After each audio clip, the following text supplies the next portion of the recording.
તો અમદાવાદ મહાનગરપાલિકાની ચૂંટણીમાં ખાડિયા બેઠક પર 54 વર્ષ બાદ ભાજપને મળેલી કારમી હાર બાદ કોંગ્રેસના ધારાસભ્ય ઇમરાન ખેડાવાલાએ નિવેદન આપ્યું અને કહ્યું કે ભાજપે સ્થાનિક મુદ્દાઓને બાજુ પર રાખ્યા જ્યારે કોંગ્રેસે સ્થાનિક મુદ્દાઓને મહત્વ આપ્યું। આટલા વર્ષોથી ભાજપનું શાસન હોવા છતાં ભાજપ લોકો સુધી પહોંચવામાં નિષ્ફળ રહી અને દિગ્ગજોએ પ્રચાર કર્યો હોવા છતાં કોંગ્રેસે ભાજપના ગઢમાં ગાબડું પાડ્યું અને કોંગ્રેસના તમામ 4 કોર્પોરેટર્સની જીત થઈ।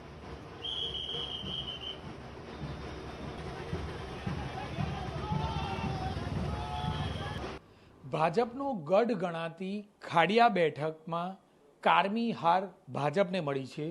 આખરે શું સમીકરણો છે? આપણી સાથે છે ઇમરાન ખેડાવાલા, તેમની સાથે વાત કરીએ। ઇમરાનભાઈ, સૌથી મહત્વની બાબત કે ખાડિયા બેઠક પર કોંગ્રેસની પેનલ વિજેતા બની છે, કોઈએ વિચાર્યું પણ નહીં હોય અને આ અચાનક બહુ મોટું પરિવર્તન માનો છો? ચોક્કસ। સૌથી પહેલાં તો જમાલપુર ખાડિયાના ધારાસભ્ય તરીકે જે પ્રમાણે 2017થી 2026 બે ટર્મથી ધારાસભ્ય તરીકે હું છું અને લોકોએ જે પ્રમાણે મારા પર અને કોંગ્રેસ પાર્ટી પર ભરોસો અને વિશ્વાસ રાખ્યો છે તેનું આ પરિણામ છે। અને છેલ્લા ઘણા સમયથી 2017થી સતત ખાડિયાના ધારાસભ્ય તરીકે જે મને સેવા કરવાનો મોકો મળ્યો છે, એ સેવાના અંદર લોકોએ જે પ્રમાણે હું મળતો હતો, લોકોને વિશ્વાસ અપાવતો હતો, એ વિશ્વાસ અમે જે પ્રમાણે કોર્પોરેશનના ઇલેક્શનની અંદર સંપન્ન કરી શક્યા છીએ।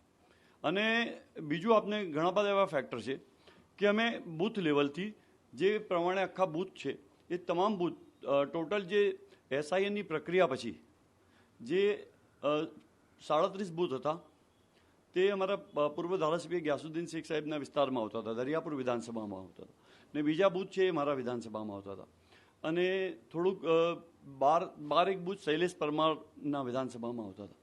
અમે ત્રણે મળીને જે પ્રમાણે સ્ટ્રેટેજિકલ અમે લોકોના અંદર જે મતોનો અંદર કેવી રીતે આપણે મત લઈ શકીએ તેના માટેની અમે પ્લાનિંગ કરી શકાય કે ઉમેદવારો ઘણા બધાએ ટિકિટ માંગી હતી, ઘણા બધા નારાજ પણ ખાડિયા બેઠક પર થયા હતા, તો એ જ લોકોની નારાજગીનો ફાયદો કોંગ્રેસને થયો છે? નહીં, એવું અમે નથી માનતા કે ભાઈ એમની નારાજગી, એમના જે મત પડવાના હતા એ તો એમને મત મળ્યા જ છે, પરંતુ અમે જે જગ્યાએથી મત અમને નહોતા મળ્યા ત્યાંથી અમે મત લાવવાની કોશિશ કરી અને ભરોસો અમે અપાવ્યો કે અમે કામ કરીશું, અમે કોઈ વિવાદમાં નહીં પડીએ। ટિકિટ ન મળી તે લોકોએ ભાજપને જ હરાવવાનો પ્રયત્ન કર્યો? નહીં, એવું નથી હોતું, એવું હોતું નથી।